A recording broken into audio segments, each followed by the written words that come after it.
And guys, we're back. We've got another episode today. After a long wait, I've got Jake Dunlap from Skaled Consulting back in the mix. Jake, I've learned very quickly. I'm handing it right over to you. For those that don't know who you are, tell just a little run through of who Jake Dunlap is and why should they stay on this channel, on this feed for the next hour.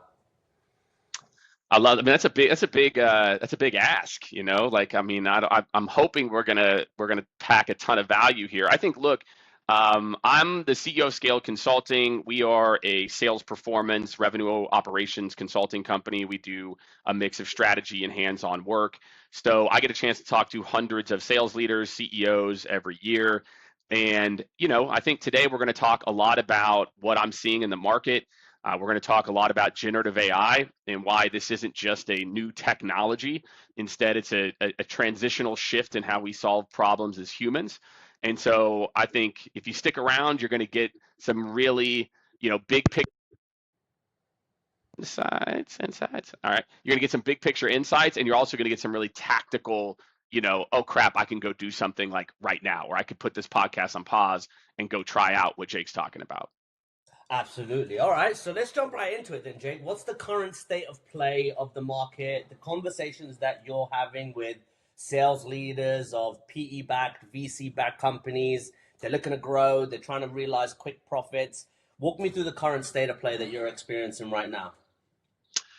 I think there's a lot. I mean, I think, look, a lot of companies right now are struggling to scale the way that they used to. I think a lot of companies right now are trying to run back to play, the 2017 play, the 2014 play of just, you do this kind of forecast that says I have this amount of people, they achieve X amount of quota, they get to this amount of, revenue numbers.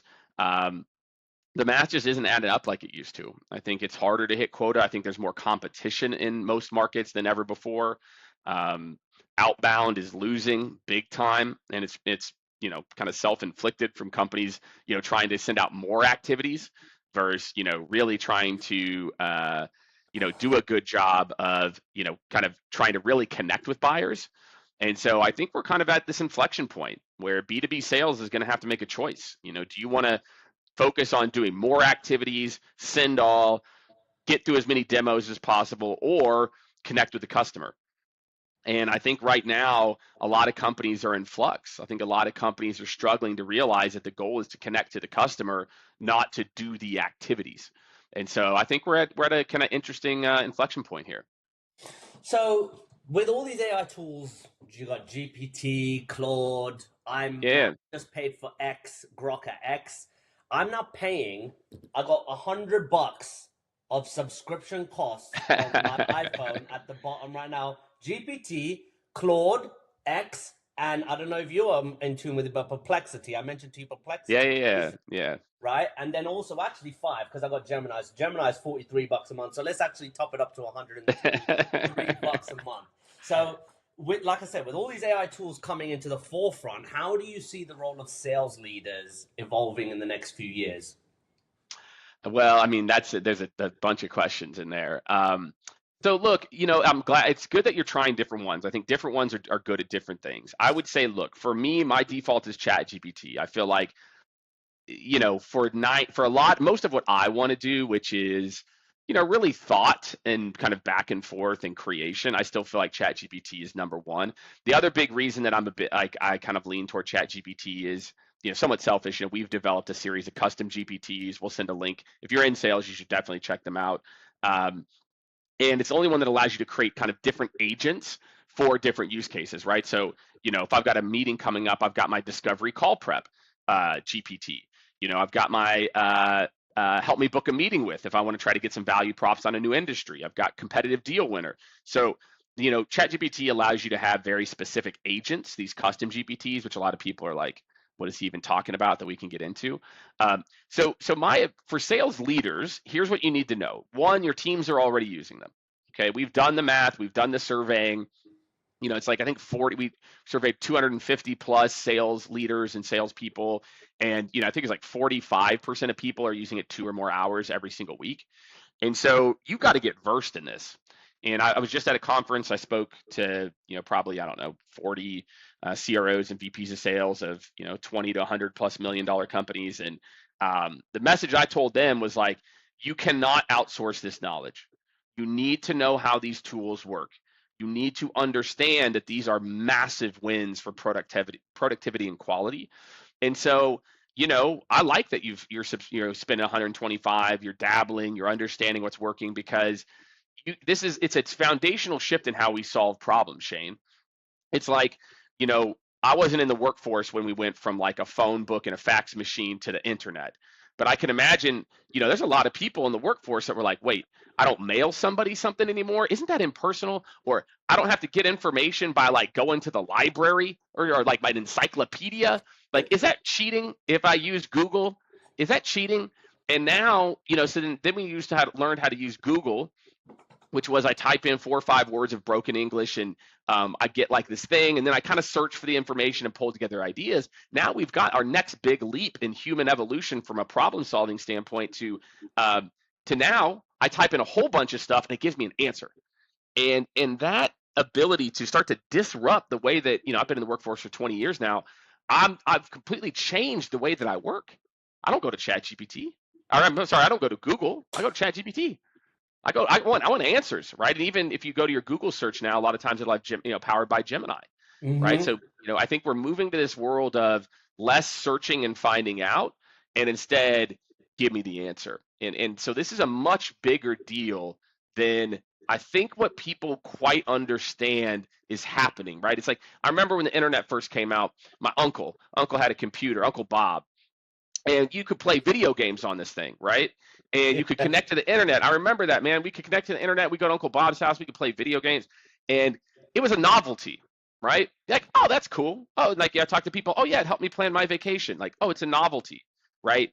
No, like it starts as a novelty, until it becomes mainstream. And so Yeah, I had a call right before this, Shane. Last thing, with a guy. He's developed a B2B video AI tool. There's one called Arcads already that's for like AI powered B2B influencers. Arcads, ARCADS. Go check it out if you want to get creeped out. But this idea of us using AI to systematize a lot of our work, and create videos at scale that seem like super hyper personalized, but it's using AI in your video and your voice. This is where we're headed. This is just the I future. love it. I absolutely love it. And what I'm seeing, even just on the point of you mentioning like just using computer, my dad bought our first, he worked at Goldman, so our first PC was about 88, 89. He brought it home. It was this little, it was, first of all, we had the big box, the big tower box. Then there was a little bit of a shorter one, and it was just before compact PCs were like the big thing, if you remember that time, right? Gateway PCs. And we play on Doom. And I didn't really spend too much Doom, yeah, time, there you go. right? Doom was the first major game that my dad also always told us to to play. And obviously, we've moved into a place where Google was, at first, it was very, very powerful. I think it served a big, big purpose for us. The ability to not only find information with one simple search, but the ability for businesses to then create compelling content that drove their presence and enabled them to have more exposure. That's that's a big win too. But now we're in a space where dollars actually pushes that important, crucial information to the top. And what happens when you have those dollars, you you kind of skew your thinking when you're trying to extract information that's going to help you solve a problem. So now when I'm searching for certain things on Google, I am I going to get a promotional ad? How do I know I'm going to find the right thing on the first or second page? And just that That's right. extra layer of thinking that I'm having to go through, why GPT is, yes, my prompt engine is fantastic for that. But when I want to go research, I go to Perplexity, because Perplexity is basically scraping the open web and pulling that information. It also provides those sources in sequential order of what's most important, no paid promotions, but then I have exactly the information that I'm looking to get right then and there, and then I can execute. So what are the skills that are needed by sales leaders? They're often overlooked today when they're going to search for new products, new solutions, new way to solve those problems. They can't just go to Mm. GPT for everything. So what kind of No, skills no, are they yeah, going you to need? can't. That, yeah, I think what I do think has been interesting, right? If you think about how a lot of people are making those types of decisions, it's community, right? It's like Yeah, they listen to us talk on the podcast, or they are a part of a sales leader group, and there's no Google Ads for that.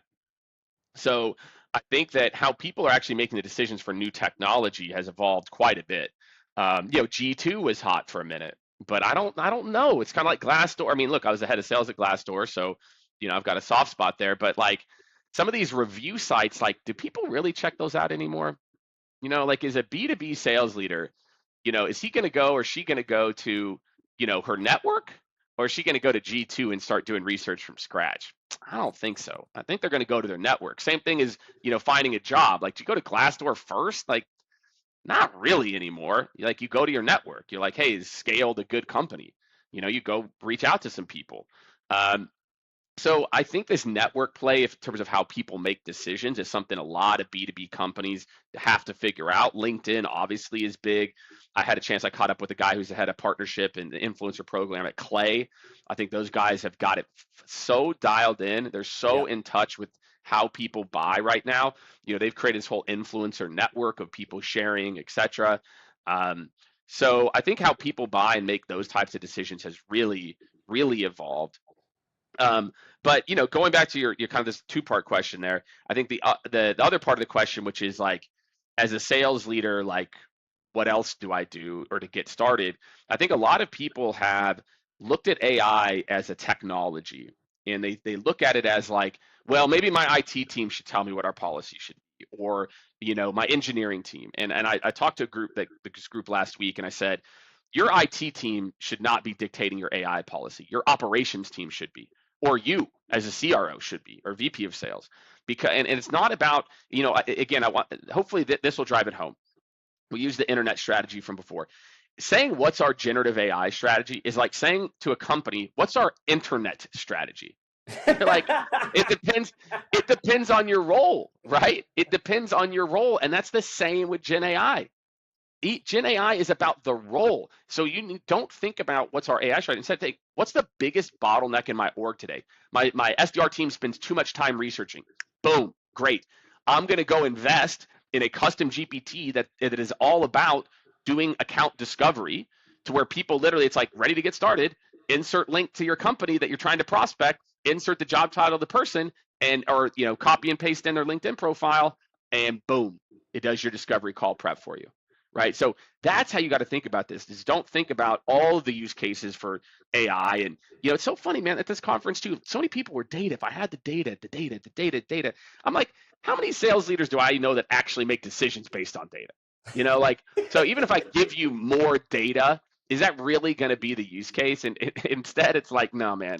Like, the productivity gains for your sales team are just so immense that I cannot, kind of uh, harp on it enough, that it's such an awesome opportunity just to pick a use case. You pick one use case and your mind will be blown. Mate, you Um, hit the nail on the head because a lot of people don't understand that this whole concept. I think I've touched on it so many times, but the whole concept of I'm being replaced, or I'm sure you've heard it thousands of times, of versus course. the ability to augment or just give people. It's those training wheels. So 3 years ago, you put out a post, and it was, here's how you're supposed to take a discovery call. I could even show you on my Google Docs how many times it's been used. I've generated over $700,000 worth of sales from that discovery questionnaire. What's the Yeah, there current we go. state of play? What's the future state? What's your role? What are the three biggest things that I still know it by heart because Yeah, I've there done we it go. so many times, right? But the reason why I dropped that is because you want to find good sources of information and good influencers to get that source of information. And just this is why I'm a go-to for you and why I want to have you on the pod, because Yeah, the information you share is really, it actually works in the type of business and sale that I function with, which is B2B sales in tech and any type of industry that kind of surrounds that SaaS world. But moving forward, you released a post this morning, which was, if you are a LinkedIn player, well, no, if you're a rep in the market and you want to be increasing your presence on LinkedIn, here's the prompts that you got to do to actually gain that type of exposure or to be seen as a thought leader. So walk me through that, right?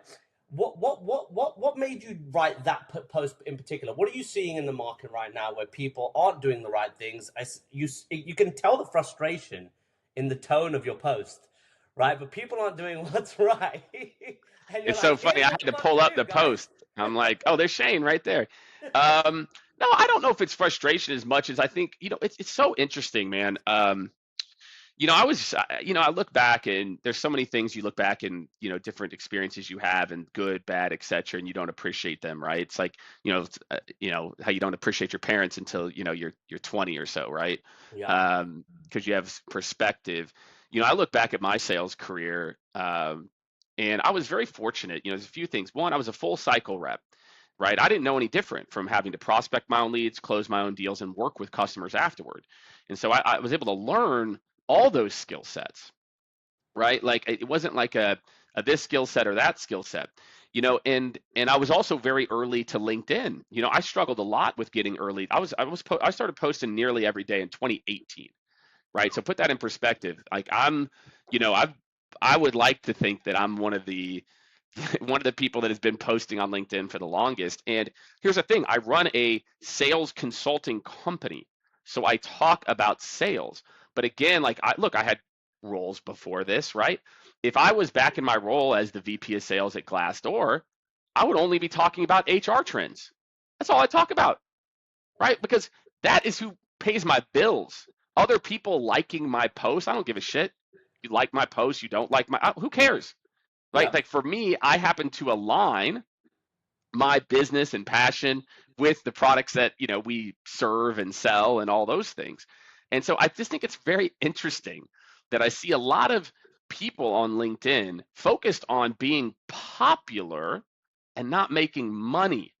Like my friends, influencers that you see on every other platform, TikTok, Instagram, Facebook, they are posting for the money.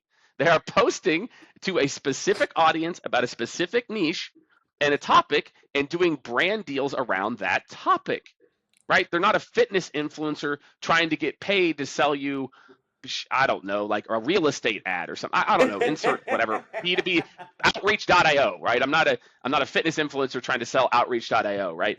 And I think it's really interesting that people on LinkedIn are selling to, you know, oil and gas leaders, and they're posting advice about how to write a good cold email. And it's like right? Like, why not? Why wouldn't you just? It's so backwards to me, about like your job. Look, for me, is to build a reputation with a group of people that have influence over the product that I sell. Yeah. And so I just think that, and I put the caveat, like, I don't care. Hey, if you want to be known as a sales influencer and not capitalize on that, do you, right? I don't give it. I don't care, right? I put in there, this advice is for people who want to be better known in their industry. If you sell an HR technology product, you should be putting out content that makes HR people smarter, not your tips on the discovery process. Now, if you want us to go sell a course and make $20 a month, then post about it. I really don't care.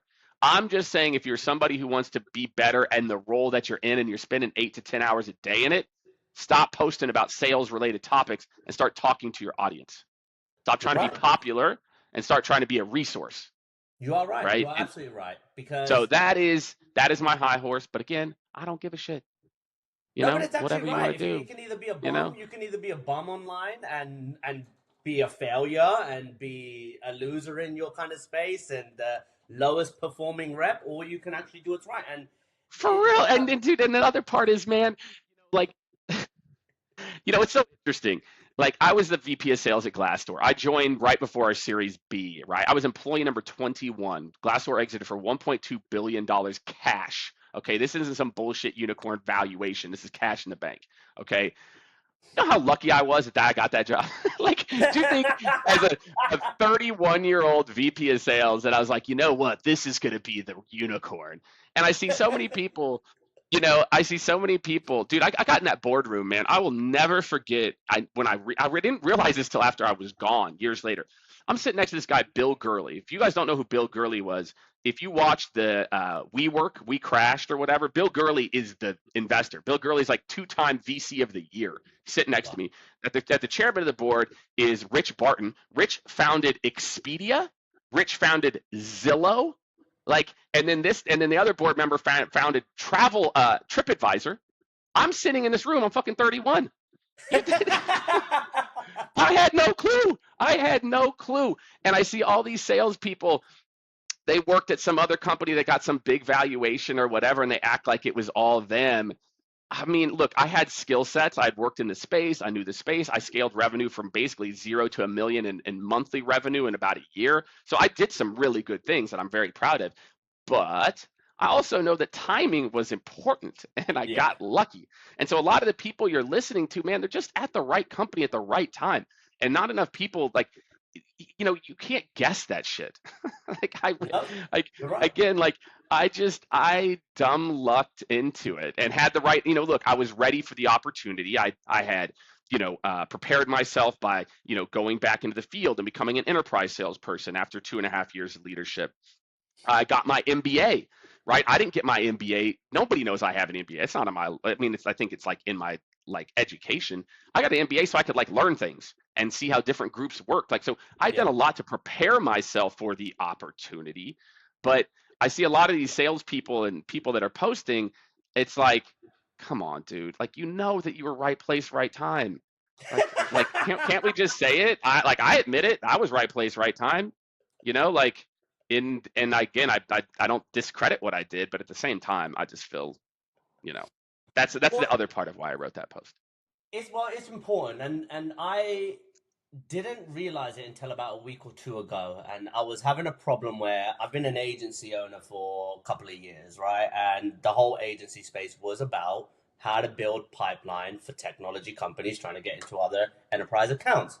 And moving into this new company, Mega, where I'm selling AI in debt collection, and I'm thinking, what the fuck do I post about in this industry? Like, how do I get this message across? Yeah. I don't know what to do. Do I speak to operations? Do I speak to reps? Do I carry on speaking about how great I'm building pipeline in public? But no, it was, what are the CEOs of these debt collection and debt recovery companies feeling? What are the problem points? What are the pain points that they're going through? And how can I speak to that? And lo and behold, within a couple of weeks, the shift on impressions from I was doing double digit impressions. It was awful. I was ready to quit. But then I started to go into triple digits, right? Triple digits, quadruple digits. And it's because Yep. the message resonates with that audience. And I think that's quite important. And that brings me to the next question, which is building the right type of AI based or AI ready sales culture. So I know you speak about this a lot, but what advice then are you giving to sales leaders today on creating a culture that really embraces AI without losing that human element of selling? Um, well, again, I think like you just realize that again, I put in that post and I put in all these like what the beautiful part about AI is, let's say if I've got 45 minutes to do something, or let's say if I'm prospecting, right? The things that I would do, I would go to the website, right? I would maybe, if I didn't know the industry, I'd Google, hey, what are some of the trends for this industry? I don't know this industry. So, these are things I might take a little bit of time to do, right? And like, look, I'm not saying I would take, a half hour, but maybe 5 minutes, 10 minutes, right? Whatever. Now with AI, I can do the same type of research. Here's a link to the company. Give me a summary based on the product that I sell for this job title. What are the top four things? Here's, you can print page on their LinkedIn profile and upload it. Give me the quick lowdown on this person. So, I could just do better prep in just a couple of minutes, right? And even less than a minute. So I think that to me is the big shift, right? The big shift, at least for me, is that I think a lot of people, it's not about taking the human out, it's about speeding things up.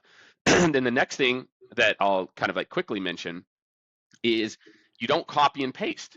Like what it allows me to do in that, and let's say if I had an hour to work on a project, let's say I'm putting together a proposal or something and I want to gather in information. Now I can get to V1 in 5 to 10 minutes, and then spend the next 40 minutes making it like V3.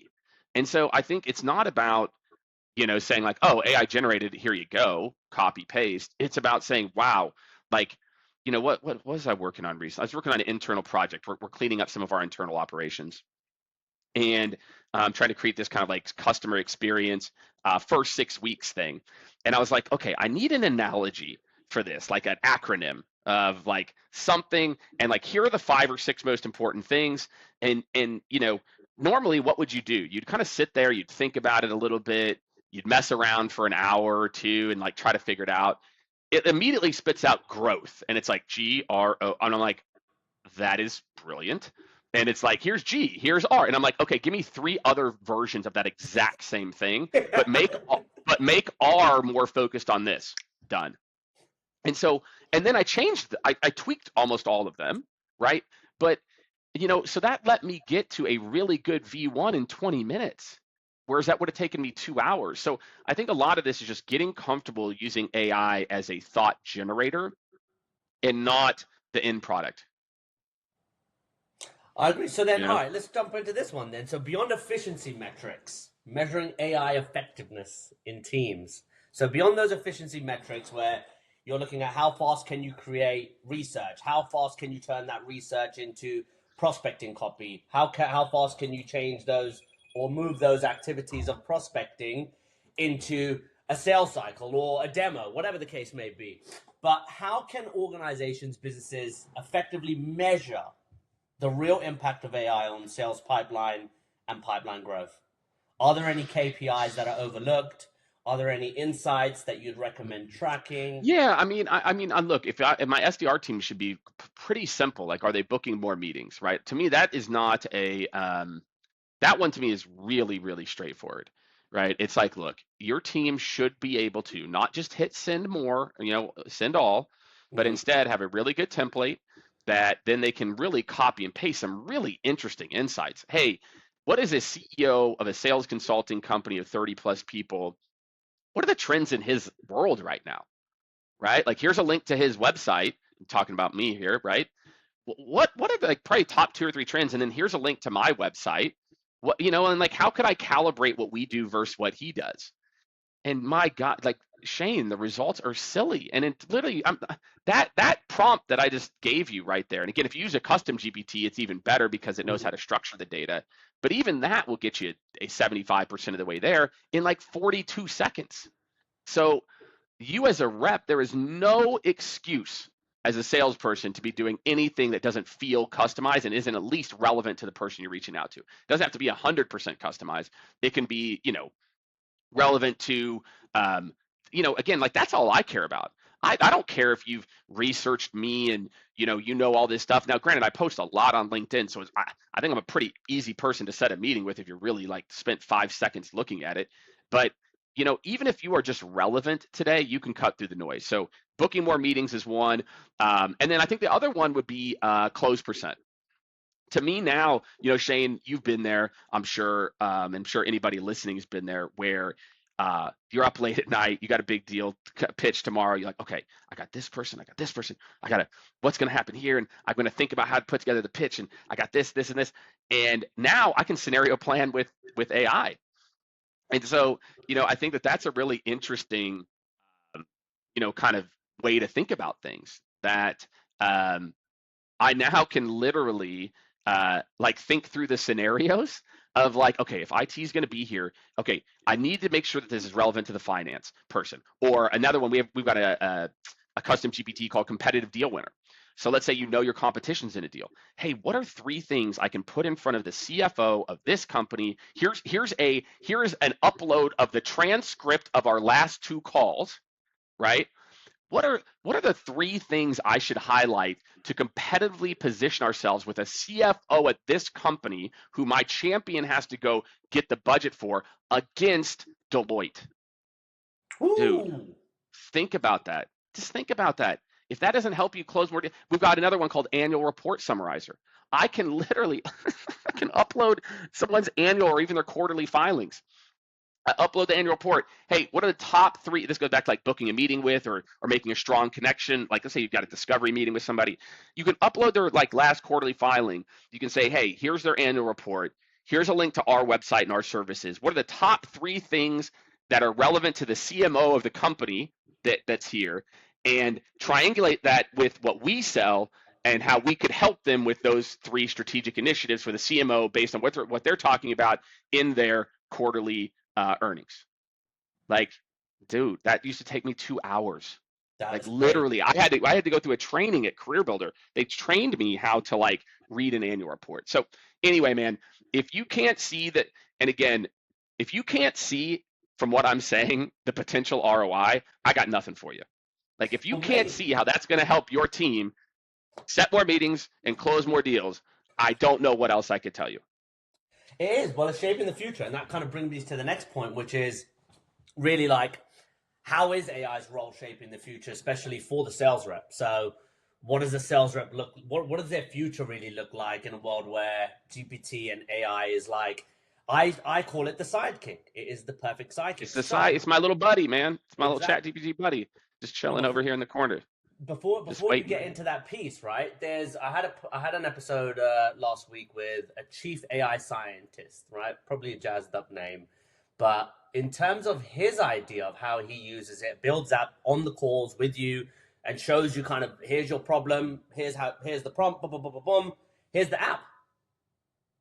Like that level of speed is Oh yeah, ridiculous. That level of speed is ridiculous. And what I'm also seeing is then how to use it in different ways. And I think what you're talking about just before, where analyze this 10K report and XYZ. Here's I'm having this meeting and compare this to XYZ. There's a big difference between, let's say, Fireflies or Otter.ai.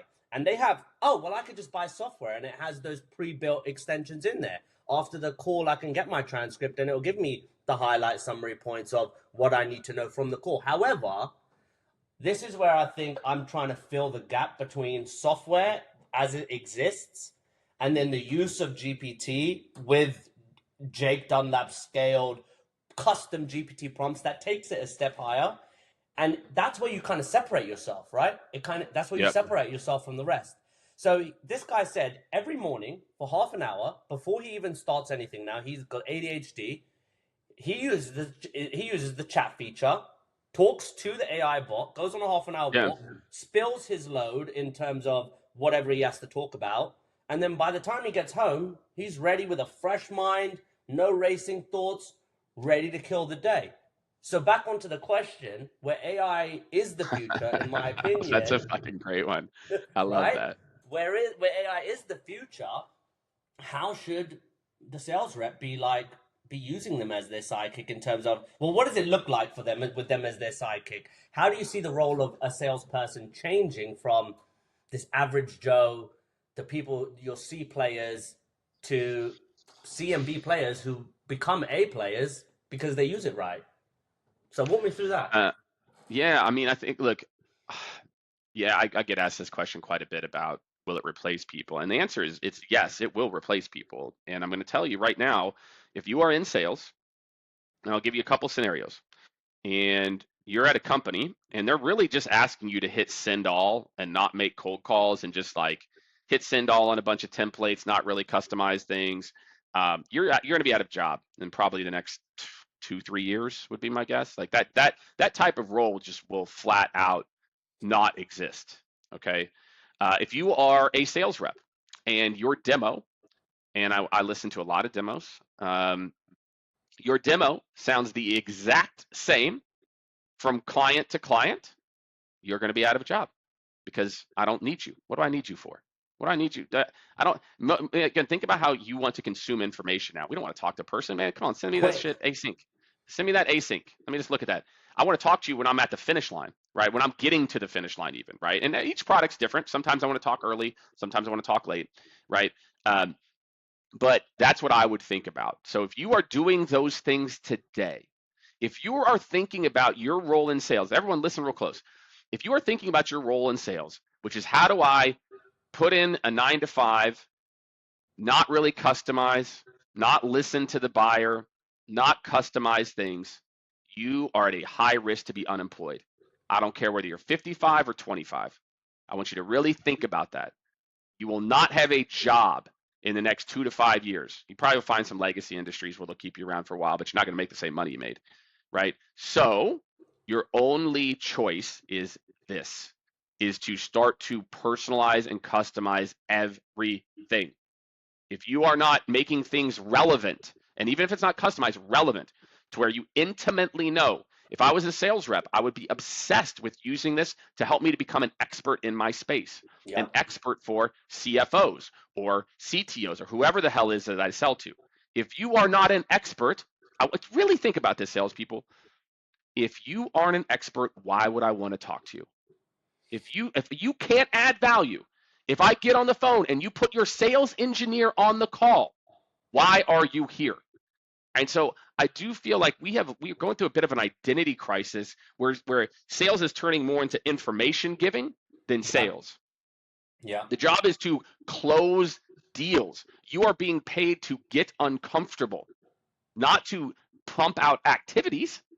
Activities are a means to an end, right? And so I do feel like if you are in sales right now and you are not obsessed with how you can add value and instead are doing the things I talked about before, you're in trouble. And I'm sorry. And I'm telling you right now, you can listen to this, and in 3 or 4 years, some of you, you're going to be feeling it. I promise. One way or the other. Some of you be like, I listened to Jake, I kicked my ass into gear, and I'm crushing. Others of you, nah, no. They'll always want to be a salesperson involved. McKinsey did a report. I referenced it in my book, um, and they said that like even right now here in late 2024, 2024, there's like 30% of buyers that are willing to self-service at like 20 to 40K. So if that's where people are comfortable self-servicing today, where do you think they're going to be comfortable self-servicing at in a year or two? Ooh. 100K, 75K, right? I've already used your competitor. My team used your product, whatever. Why do I need you? I need the onboarding person, right? I need that person. Do I need the salesperson? I don't know, right? So again, the funny part is, Shane, you could copy and paste what I just said, and that would still be relevant 15 years ago, right? Like if you don't connect with if you're not obsessed with the customer and their needs, you're not going to be successful. That was true 15, 20 years ago, right? Whenever I started my sales career. Um, but now with AI, and this is, I tell this story a ton. About a year and a few months ago, me and Kevin Dorsey, if you guys don't know Kevin Dorsey, great sales leader, um, we're sitting in a pizza shop, having a beer, eating pizza, and we were talking about this stuff. He's like, Jake, and Kevin and I think both feel like, we're good leaders and we've got original thought around sales processes. And he's like, Jake, let me tell you about, and this is like ChatGPT, you had to have a plugin to use the internet. There was no such thing as custom GPTs, you know, which is funny that all this stuff is like a year old now. Um, and we started talking. He's like, Jake, but I want you to think about it. If it could do this, and here's how I would handle this, could it do that? And if it could do my call scorecard, if it can do my call scorecard and I can upload a transcript and tell it to grade based on my own call scorecard, you know, could I manage like 40 people? I was like, yeah, dude, I think you could. I think a frontline manager could manage like 30 people or 40 people because like I can just like give the same advice over and over again. And so these roles are just going to evolve. Like there's just a lot of evolution and a lot of what we think is proprietary, myself included. There's that first humbling experience when you really go down the AI rabbit hole of like, holy shit, the things that I thought were proprietary to me, to Jake Dunlap and my knowledge base, are not are not proprietary. It turns out, and I think I'd like to think of myself as like a top, 10% sales, process person.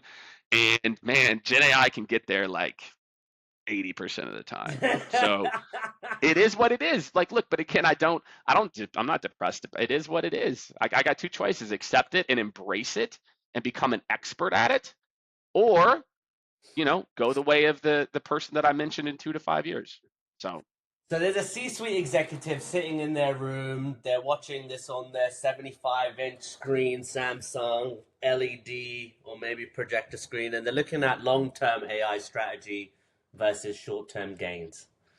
So a lot of companies, they want to implement AI, right? I'm trying to sell AI into these late adopters of technology myself. It's not exactly easy. There's a ton of red tape. So how do you suggest them balancing immediate gains with building a long-term sustainable AI strategy for sales? I think, look, I'll go back to what I said something earlier, and I really hope people think about it this way. Stop thinking about your AI strategy. Stop. It's too big. That's your internet strategy. What's my internet strategy for my sales team? The same question. It's the same, but again, like it is funny, but Shane, it's the same question. It's the same. It is hilarious. I want you to think about it differently. I want you to say, for this role in my revenue org, what is the AI strategy for it? How can my SDRs, what are the top two use cases? And again, it's very simple. I'm going to give you a very simple exercise. For those of you who are interested in logistics, to me, sales is just a big game of logistics. It's about throughput. And you want to Mm-hmm. go and you want to understand where's the bottleneck, right? There's a great book. It's an oldie but a goodie. It's called The Eli Goal. Goldratt. Yes, there you go. The You goal, listen. right? You So the told me to goal. read that. I read that book. Then yeah, I mean, again, it's redundant, right? It's like Jake GPT could have said the same advice I'm going to give you right, give you right now. But I want you to think about it that way. It's like, do you, with the SDR rule, where is the bottleneck? Where are they spending time that they couldn't? Okay, cool. Can generative AI help that, right? Yeah. Or AI. Where's this bottleneck? Cool. How can AI help me here? Stop trying to boil the ocean. Stop trying to think about this big holistic thing. That's not how you're going to solve this problem. Instead, I want you to think it role by role. And I want you to think about what is the one or two applications that will make a difference. And that is where I feel like it makes it very tactical as a part of this. Somebody really wants in the house, but like, who's at my house at So 11 o'clock? that is. I'm even surprised you made it. So we're at the top of the hour. Let's wrap. We're gonna wrap this up. You Yeah, recently man. released a book, okay? And it was really exciting to see that there was a ton of jam-packed information that you've included. I will be honest, I have not read it yet. I have gone through Ah, come on, man. the Cliff Notes copy. I am getting to Innovative it. seller. Go check it out. USA Today bestseller. Why should Number people read that 21 book? overall books, like fiction, nonfiction, we hit on opening week. So Not, it's been not popular. just a humble brag. So just, but what while people are watching that, just so they can dissect some good information that is Yeah, tangible. definitely. What walk us through? What was the Go, purpose behind that definitely book? go get the book if you're somebody who's thinking about a lot of the things that we just talked about. If you're somebody who cares about the future of sales, you're trying to think about where's the ball headed. Um, I'd highly suggest you go out and get the book. And we talk about the 4 C's. The very first C is commitment to technology and AI proficiency. I put it in the book. Like, I literally had to go like to the edit, like last month before it went to shipping. I'm like, I have to put this in here. It has to be in here. And so Mhm. we made this like literally, and then we've got, consistent process for ongoing optimization. That's another process. We have got to stop thinking we can optimize our sales process or our outbound process every 6 months. Like, we write a bunch of new sequences. Like, this should be consistent optimization, right? Customized sales journey. People need to feel like the journey is customized, right? So we talk about these different principles in the book. So I think, look, if you're a sales rep or a sales leader and you're looking for inspiration, you're looking, and also I think what hopefully I did a good job in the book is, like, I gave some very tactical ways to get started. You could even skip, if you want to do the cliff notes, you could just skip ahead to the key summaries from every chapter and then go back if you want to actually read it. I did a summary at the end just because I thought, it'd be a nice way to kind of put a bow in it for everybody. So that was the point of the book. They actually contracted me, Wiley did, to write a different book, which is more of like a sales methodology book. And as I got into it, I'm like, man, this isn't the book that needs to get written. The book that needs to get written is a book that's talking about where is sales headed and what are the things that people can do today that's very practical, right? I'm also a big fan of tactics, and hopefully you heard that today of like, okay, you find the one thing. If you want to solve this, you find the one thing and think about discovery call prep. Cool. I'm going to go solve that problem, right? Not just philosophical. And so I think the book does a good job of exposing some ideas, but then also getting very tactical in how to execute it. All right, last question. First person that comes and says, "All right, I'm going to trust Jake on this. I need something tactical I can use today. Only one. What's the number one tactical use of AI specifically related I, to sales that you'd advise them to use today? I think the easiest one is that, like, and again, I'll kind of put it in a family. Let's call it like discovery call prep slash like booking a meeting, like research based tasks, I guess. So again, I'm trying to book a meeting. Here's the company. Here's something about them. Here's a link to their website. here's the job title of the person. Here's what I do. What are two or three relevant value props, right? And then I could flip that for the discovery call prep, right? Hey, I've got a meeting coming up. Teach me everything I need to know about this company. For fun, what you could do is say, hey, create an 8-question quiz about this company's annual report that will help me to get up to speed on their business. How crazy is that use case, right? So Wow, anything that's new. research, research based activities, it's a 10 out of 10. Mate, Invest there. solid, solid, solid. Well, look, that's a wrap, guys. These episodes, I didn't know it was really over until I just popped up at the screen. But Jake, thank you very much once again for just dropping gold throughout the entire episode. And anybody who has not yet found out who this man is, he's helped me multiple times in my business, multiple books that he's told me to read. I actually read them and I did win and I have succeeded. This is why this podcast is here. Go read the book. All of the links will be on the chat box below, and then any type of links, please do take advantage of it. They are definitely not to be forgotten. So, Jake, any last words before we wrap it up? Put a little sticky note up on your computer that says use ChatGPT. And when you start to go to Google, use ChatGPT instead. All right. Just do Yeah, that. See how it love works it. for you. That's a wrap, guys. All right.